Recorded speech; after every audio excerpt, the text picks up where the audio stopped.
All right, let's get to the draft spotlight. Let's start off this series for 2020 draft. Obviously, in the regular universe, in the regular world, we would have been done with the draft, but the draft has been pushed back from June to October, 15th or 18th. Now it's November 18th, so it's October 15th. Now it is November 18th. The draft will be the draft, so I'm looking forward to it. Ask me about how the regular season supposed to go. You hear December, you hear March, you hear January, so you hear they might do two bubbles, one in Florida, one in West Coast in Vegas. Let's talk about this draft spotlight and Killian Hayes. Guy I kind of watched before, every now and again as far as film. Make sure you hit that subscribe button, bell icon button, share the video. Check our Detroit Piston playlist for more videos like this, and check out our Lions Talk playlist for Lions videos. But Killian Hayes, like him a lot. Long, got the height. He's not a super athlete. He's a left-hander. Most of the stuff film that I watched, and I've been watching film on a while from him. He's a combo guard. His comparison that I've seen has been D'Angelo Russell. And what I see from a guy is not a great athlete, but he can play. Like, he kind of reminds you of Russell and Harden. Russell is a better athlete than both of them, D'Angelo Russell. But he don't have to be shifty or he's not shifty, or he don't have to be, really fast or quick. He knows how to create separation. He's very patient. He just plays at his own speed. He crafty. James Harden and Paul Pierce are two. When I think of crafty YMCA old man games, I think of James Harden and Paul Pierce. People say, oh, they slow, but they play at their own speed. They know how to get their shot off. And that's Killian Hayes. He's a crafty guy. When what you look at his game, he's smooth. He got the step back. He a left-hander. And he's long. He got great potential to be a great defender, in this league. All right, his length and his height is really going to bail him out from not being that fast and quick athlete. But if you talk about the good about him, I like his shooting stroke. Even though he shot, 26% from the three-point line, he's just going to have to be repetitious. And when you play over there where he's playing at, the three-point line ain't even as far back as it is in the NBA. But I think that's something you can improve on. People talk about LaMelo can't shoot.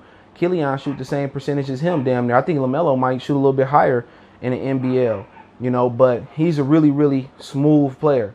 He gets to the rim and easily. He got a floater. He can finish at the basket. He's a sneaky athlete.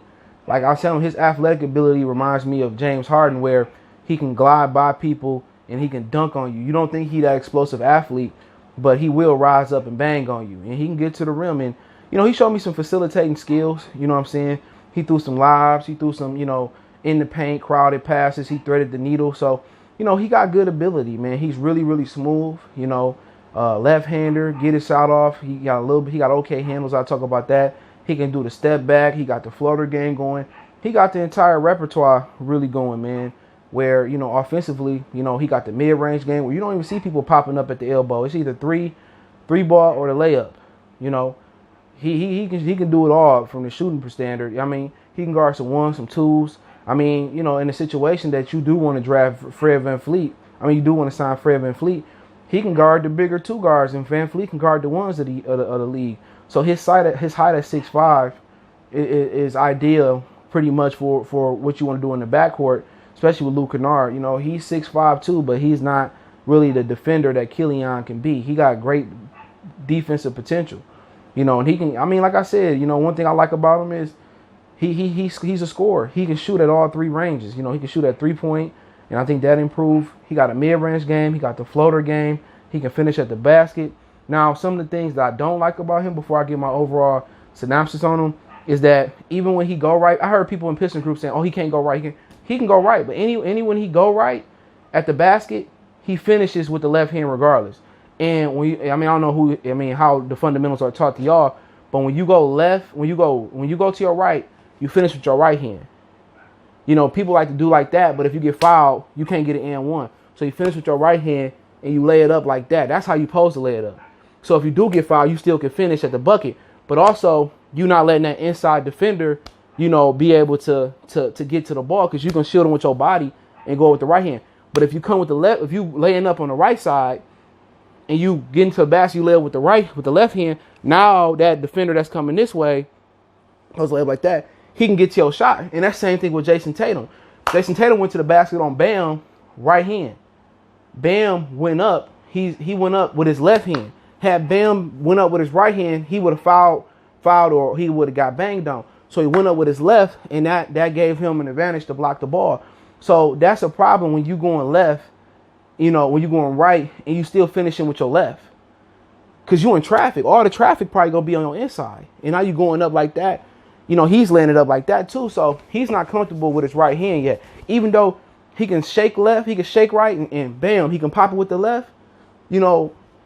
That's cool. But when you driving right and you lefty, you have to be able to finish with the right hand. And that's something I noticed.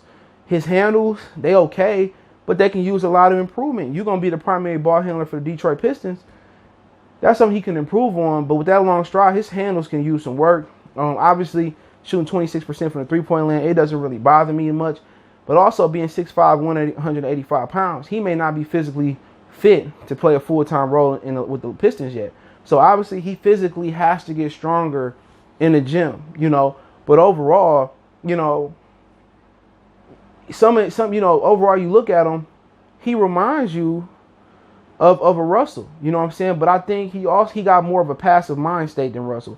It's not that much more than him. But when you line him up with guys that I've already, talked about, I think it's a gap between him and LaMelo. There is. I think, and that's not saying he won't be a better player than LaMelo in the long haul, but there's a gap. You know what I'm saying? LaMelo and him, I think LaMelo a little bit taller. I think, you already see how his brother's built. His dad to get his weight up. And I'll be talking about him later on.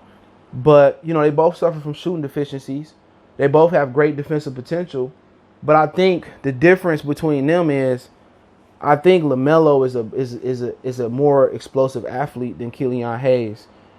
And that's really the real difference, the athletic ability. But, pretty much height and length, almost damn near similar in body types. But I just think LaMelo just has that star potential. Killian is kind of under the radar.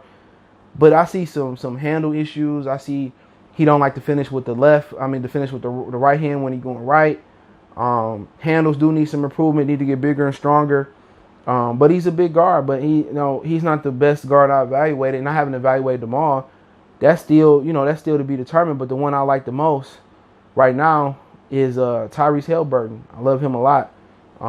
He can shoot the rock. He's an athlete. He can pass. And I'm also not sold on his playmaking ability neither with Killian Hayes. Just not sold on it. He throws a lot of lobs. He got a turnover issue either. And that's really not a weakness. When you handle the ball as much as he handled the ball, turnovers when you're young is going to be high.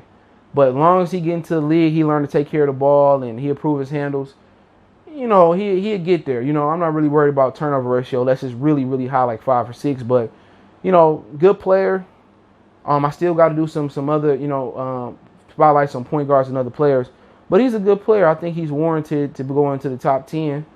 You can see the potential. Everything he weak at, he can work on. Working on finish with the right, going right. Work on, getting stronger.